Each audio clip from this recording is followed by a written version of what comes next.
Stay tuned because I'm going to show you how to put together my City Lights quilt top.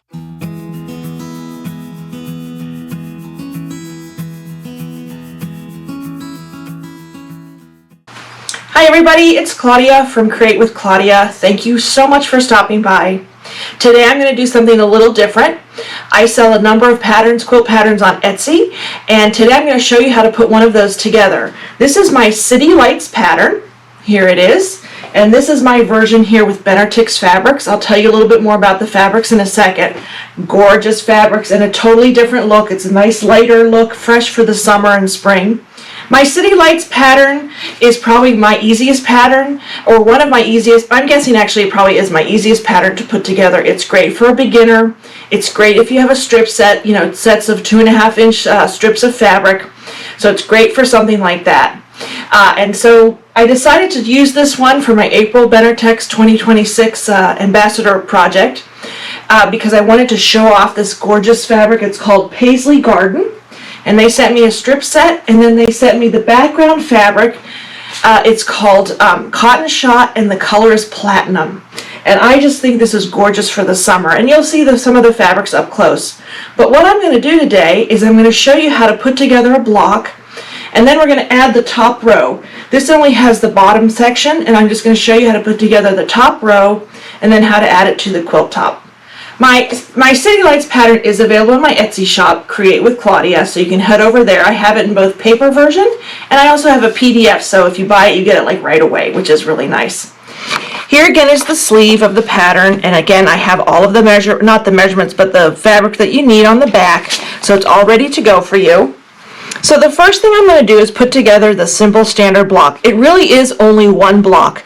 There are a couple changes in the quilt, especially on the top row, the bottom row, and then the far right row. But other than that, it's the exact same block, and it is so easy to put together.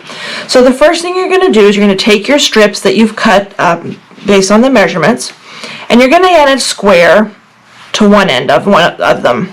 So I'm going to put one, let me move these out of the way, that would help. So I'm just going to put one on this end, and then again another one on this second one. Alright, so these have been pressed. I pressed towards the smaller square. In this case, what's also nice about this pattern is you don't need to worry too much about the pressing direction because there aren't that many seams that match. Honestly, the only seams that match are when you're going to start putting the quilt top together. So let's finish up this block. So to put together this block, you're going to lay these two strips out sort of with the opposite, the small squares at the ends on the opposite corners. And then you have these longer strips. Move this over a little bit. And you are just, basically that is what this block is going to look like. You're going to strip this to this, this to this, and then put them together. It is that simple.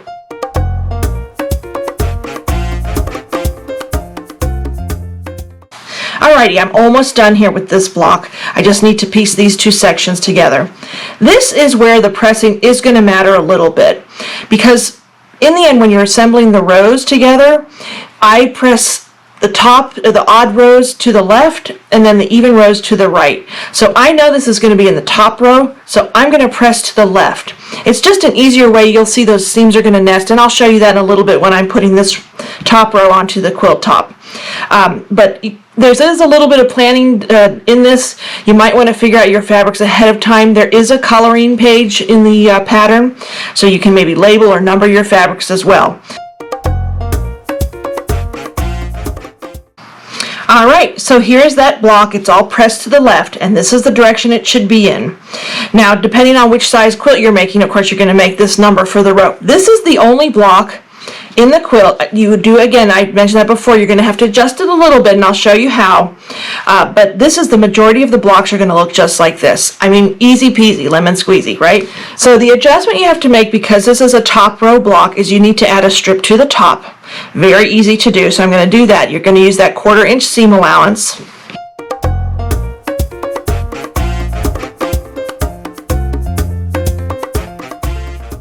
Alrighty, here's the finished block. Isn't it pretty? These fabrics make me so happy. Look at those teals and greens and the turquoises. And I actually have another block here. Here's one, and it has a little bit of a more vivid blue, and then a lot of greens with some florals. Just beautiful fabrics. So here are actually 2 blocks. I'm going to put these together. So this is how you're going to assemble the row. You make your blocks, and you're going to just piece those blocks together. Again, this is the top, that's why it has those strips on the top. And then once this is pieced together, I'm going to add it to this row that's the top row that I've already started, that I want to show you how I put it together, and then how I add it to the rest of the quilt.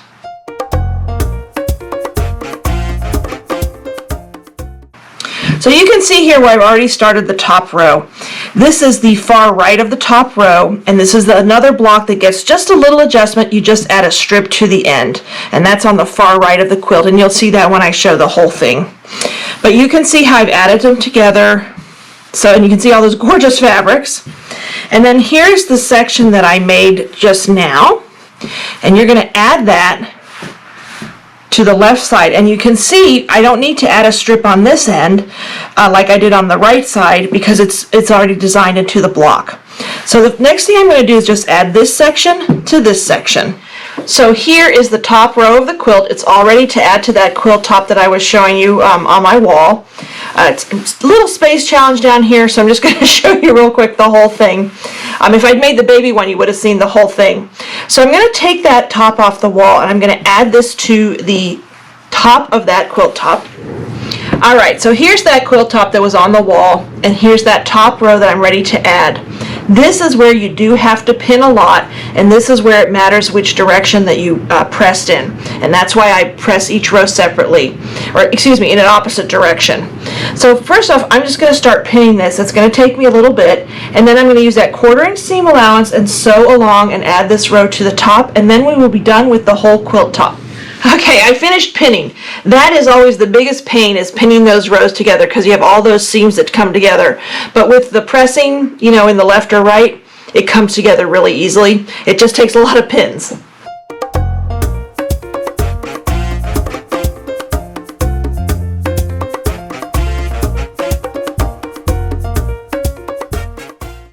Alright everybody, here it is. Here is the finished quilt top. I will send this off to my long armor. I don't quilt bigger quilts at home. I send them to an awesome lady who does my quilts for me. Anything smaller though, I will do at home. My favorite process is designing the quilt and piecing it, and then putting the binding on. I do love to do binding. But here's my City Lights pattern. This is the throw size. You can see I've added that top row. Such a simple quilt to put together. I will do a little close-up shot quickly so you can see some of the gorgeous Benartex fabrics, and also just see how I put it together. Alright, here's just a little bit of a close-up. You can see all those gorgeous fabrics. And I'm just going to show you the bottom of the quilt. You didn't get a chance to see that. You can see that and see how it's finished on the edge as well, kind of like the top. So it just sort of forms its own border, which I love. And there's the top that we just added. And over here's the block that I made. This is the 3rd time I've made my City Lights quilt. I've made a baby, now I've made the throw, and I made a larger, the double size as well. And they all come together so easily. Again, it's great for a beginner. It is available in my Etsy shop. But now I'm going to show you the other 2 quilts that I've made. And the baby quilt, I actually made with Benartex's Superior Solids. They had a strippy set in almost like rainbow colors. And I just love the way that turned out, and I hope you do too. I'm also going to show you my pattern testers. All of my patterns are always tested.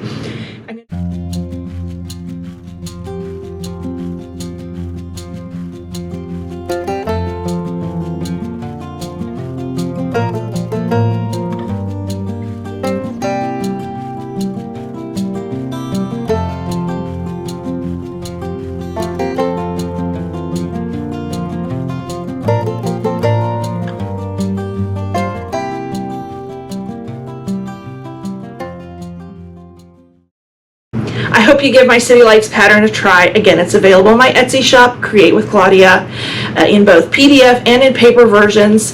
Thank you again to Benartex for providing all of this gorgeous fabric. So thank you so much for watching, and have a great day.